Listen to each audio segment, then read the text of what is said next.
जीवन में आपने ज़रूर एक बात का अनुभव क्या होगा कि कभी भी आप किसी व्यक्ति के साथ संबंधों को खराब नहीं करना चाहते हैं, किंतु फिर भी संबंध खराब हो जाते हैं। ना चाहते हुए भी लड़ाई झगड़े हो जाते हैं, ना चाहते हुए भी विवाद बढ़ जाते हैं, विवाद हो जाते हैं। ना चाहते हुए भी पति पत्नी के बीच में संबंध मधुर नहीं हो पाते हैं। मित्रों, इसके पीछे का कारण क्या है? जब हम किसी भी समस्या का कारण जान लेते हैं तो समस्या का अंत स्वतः ही होने लगता है। जहाँ पे संबंधों में स्थिरता नहीं होती है, स्टेबिलिटी नहीं होती है, समन्वय नहीं होता है, वहाँ पे समझ का समर्पण नहीं होता है, समझ का समग्र रूप नहीं होता है, सूझबूझ की कमी होती है, मिसअंडरस्टैंडिंग होती है। आपने किसी से सुना कि आपका दोस्त ऐसा है, तो आपने दोस्त के साथ चर्चा शुरू की। आपको किसी ने उकसाया कि ये व्यक्ति ये करता है, ये व्यक्ति आपके बारे में ये बोलता है, ये व्यक्ति आपके बारे में ये धारणा बनाता है, इस व्यक्ति की ये धारणा है। आपने सोचा नहीं, समझा नहीं, सामने वाले की बातों पे यकीन कर लिया, उस पर विश्वास कर लिया, वहीं से वाद विवाद प्रारंभ हो गया, शुरू हो गया। आपने 10 बातें सामने वाले व्यक्ति से कही, सामने वाले ने 15 बातें आपसे कही और विवाद बढ़ता ही गया। कभी भी आपने उस विवाद को शांत करने की कोशिश नहीं की, शांत करने की चेष्टा नहीं की। न आप झुके, न सामने वाला झुका, विवाद बढ़ता ही गया। किसी भी विवाद को ख़त्म करने के लिए हमेशा एक बात का ध्यान आप रखना, आप अनुकूल बने। जब हम किसी के अनुकूल होते हैं तो उस समय में विवाद स्वतः ही शांत हो जाते हैं, स्वतः ही विवाद खत्म हो जाते हैं। और जब हम किसी के अनुकूल होते हैं तो सामने वाला भी हमारे अनुकूल होता है। जब हम किसी के प्रतिकूल होते हैं, सामने वाला भी हमारे प्रतिकूल ही होता है। इसलिए अनुकूल बनना सीखिए। और जो व्यक्ति अनुकूल बन जाते हैं वो कभी भी जीवन में वाद विवाद या फिर लड़ाई झगड़े के नज़दीक नहीं जाते हैं। ऐसे लोगों से हर इंसान, हर व्यक्ति प्रेम करता है। नमस्कार मित्रों, आप सभी का हमारे YouTube चैनल में हार्दिक अभिनंदन है, स्वागत है। बात करेंगे तुला राशि की। 16 नवंबर 2021 से सूर्य का जो राशि परिवर्तन होगा ये आपके लिए कैसा रहेगा। 16 नवंबर 2021 को सूर्य तुला राशि से निकल करके वृश्चिक राशि में आ जाएंगे, जो सूर्य की मित्र राशि है। आपके दूसरे भाव में सूर्य विराजमान हो जाएंगे। ऐसे में ये समय, ये स्थितियां आपके लिए कैसी रहेंगी जब सूर्य अपनी सप्तम दृष्टि अष्टम भाव पर डालेंगे और वृश्चिक राशि में आपके आय के भाव में, आपके परिवार के भाव में, आपके कुटुंब के भाव में सूर्य रहेंगे। तो ये स्थितियां आपके लिए बहुत बेहतर और बहुत अच्छी होंगी। मित्रों, आगे बढ़ने से पूर्व मैं आपको बता दूं, यदि आप भी अपनी जन्म पत्रिका अथवा अपनी हस्तरेखाओं के बारे में निःशुल्क जानकारी हमसे चाहते हैं तो सायंकाल 5 बजे से लेकर 7 बजे के बीच में आप हमसे संपर्क कर सकते हैं। इसके लिए आपको हमारे YouTube चैनल को सब्सक्राइब ज़रूर करना है और वीडियो को अभी लाइक कर दें। इसके अतिरिक्त यदि आप अपॉइंटमेंट लेकर के हमसे बातचीत करना चाहते हैं तो नंबर यही है, आप अपॉइंटमेंट लेकर के भी हमसे बातचीत कर सकते हैं।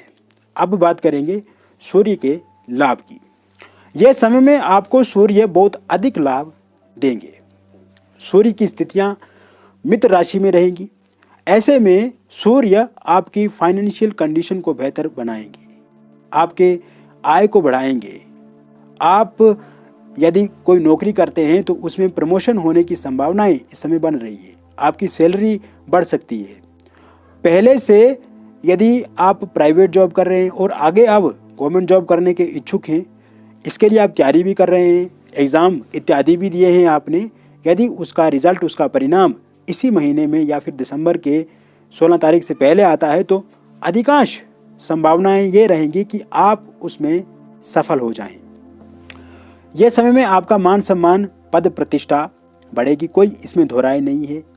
साथ ही साथ व्यापार जगत से जुड़े हुए लोगों के लिए भी ये समय उतना ही लाभ देगा जितना दूसरे लोगों के जीवन में लाभ देगा।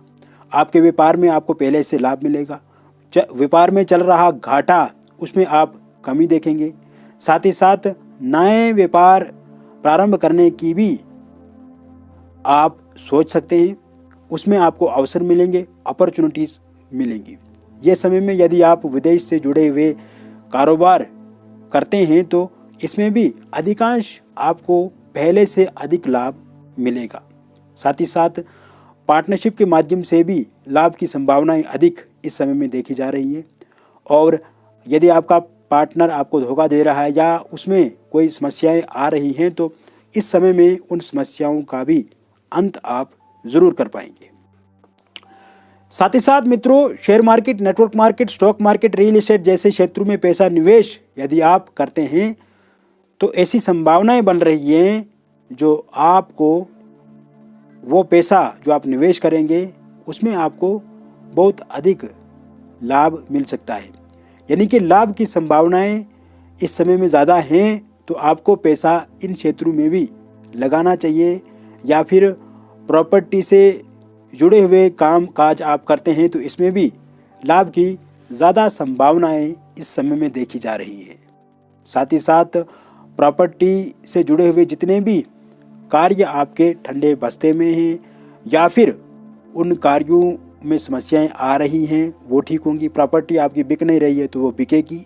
और गाड़ी, मकान, ज़मीन या प्लॉट इत्यादि खरीदना चाहते हैं या नया घर आप बनाना चाहते हैं, उसका निर्माण करना चाहते हैं तो समय अत्युत्तम है। उसौर सूर्य आपको लाभ देंगे, उसौर सूर्य देव आपको प्रेरित करेंगे और यह समय में आपके नए ख्याल, नए आइडिया, नए विचारों के कारण से आप अपने जीवन में भी बहुत बड़ा परिवर्तन महसूस कर सकते हैं, बहुत बड़ा परिवर्तन आप कर सकते हैं या उसमें आप कोई नई डेवलपमेंट कर सकते हैं। इसके साथ साथ ये समय विवाह को लेकर के आपके जो बाधाएं रुकावटें आ रही हैं उन बाधाओं रुकावटों में कमी आएगी और साथ ही साथ नए प्रस्ताव आपको मिलेंगे, आपके रिश्ते बनने लगेंगे।